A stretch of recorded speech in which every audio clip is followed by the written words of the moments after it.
Hello বন্ধুরা, welcome to my channel. তো এই গরমে কাঁচা আমের টক খেতে কার না ভালো লাগে।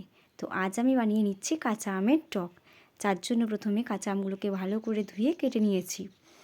দেখতেই পাচ্ছ কাটা হয়ে গেছে আমার। কেটে নেওয়ার পর কড়াই বসিয়ে নিয়েছি এবং তাতে দিয়ে দিয়েছি পরিমাণ মতো তেল।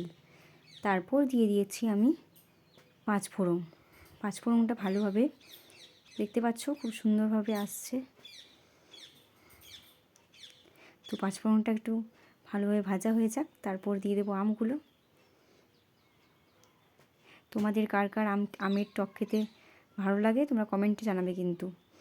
তো এরপর দিয়ে দিলাম কাঁচা আমগুলো। এরপর এগুলোকে একটু ভালো করে ভেজে নেব।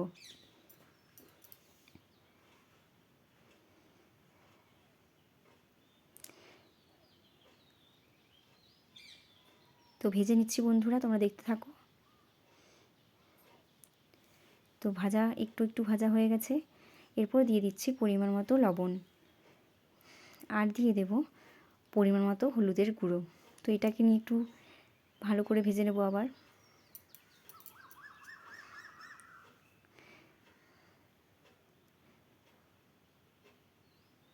ভেজে নিচ্ছি আমি। তোমরা এভাবে কিন্তু বাড়িতে ট্রাই করতে পারো। তোমরা কিন্তু ট্রাই অবশ্যই করে দেখো, ভালো লাগবে আশা করি। তো ভাজা হয়ে গেছে। এরপর দিয়ে দেবো আমি কাঁচা লঙ্কা। যার যেমন ঝাল খেতে ভালো লাগে সে সেরকম দেবে।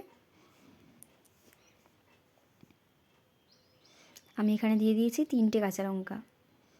এবার আর একটু নেড়ে নেব।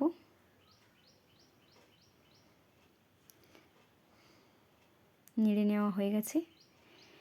এরপর আমি কি দিচ্ছি বন্ধুরা দেখো, এরপর দিয়ে দিচ্ছি আমি চিনি, পরিমাণ মতো চিনি। তোমরা যে যেমন পছন্দ করবে মিষ্টিটা ঠিক সেরকমভাবে দেবে। তো আমি দিয়ে দিয়েছি। ব্যাস, এবারে নেড়ে নিলাম। একটুখানি নেড়ে নিলেই এবার রেডি হয়ে যাবে কাঁচা আমের টক।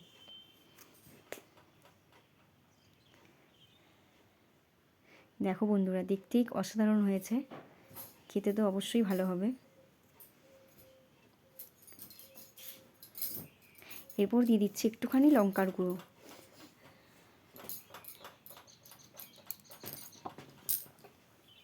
ব্যাস, এবার নেড়ে নেব।